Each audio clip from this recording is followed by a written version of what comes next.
Hello friends, welcome back to our channel maths and science trick and toys. આજના વિડીયોમાં આપણે જોઈશું ગુણોત્તર અને પ્રમાણમાં એકમ પદ્ધતિના ઉદાહરણ। તો અહીં સૌપ્રથમ આપણી પાસે એક ઉદાહરણ છે। એક પેનના 60 રૂપિયા છે તો 13 પેનના કેટલા રૂપિયા થાય? તો આવા ઉદાહરણ માટે આપણે એક ખૂબ જ ઉપયોગી એવી એક ટિપ્સ જોઈશું, જેની મદદથી આપણે ખૂબ જ સરળતાથી આ પ્રકારના જે કોયડા છે એનો ઉકેલ શોધી શકીએ છીએ।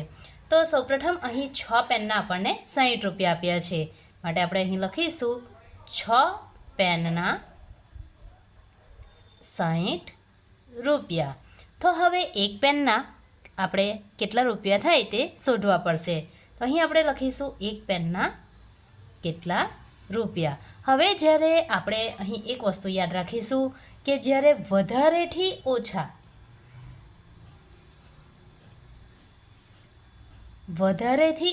પર જવાનું હોય ત્યારે આપણે કરીશું ભાગાકાર, અને ઓછાથી વધારે પર જવાનું હોય ત્યારે આપણે કરીશું ગુણાકાર। તો આ કઈ રીતે કામ કરે છે તે પણ જોઈ લઈએ। હવે અહીં આપણી પાસે છે 6 પેનની કિંમત 60 રૂપિયા।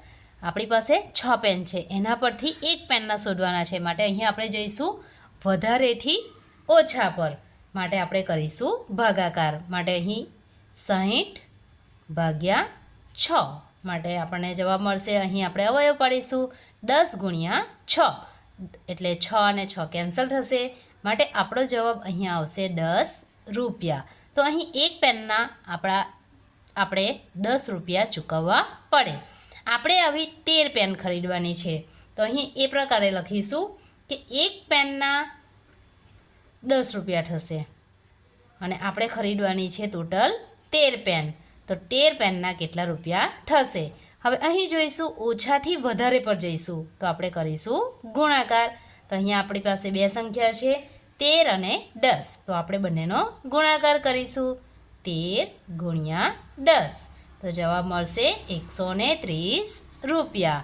તો આ એક આપણી પાસે સરસ મજાની એક નાની એવી ટિપ્સ છે, જેની મદદથી આપણે ખૂબ જ સરળતાથી એકમ પદ્ધતિના ઉદાહરણ કરી શકીશું કે જ્યારે આપણે વધારેથી ઓછા પર જવાનું હોય ત્યારે ભાગાકાર કરીશું, અને ઓછાથી વધારે પર જવાનું હોય ત્યારે આપણે ગુણાકાર કરીશું।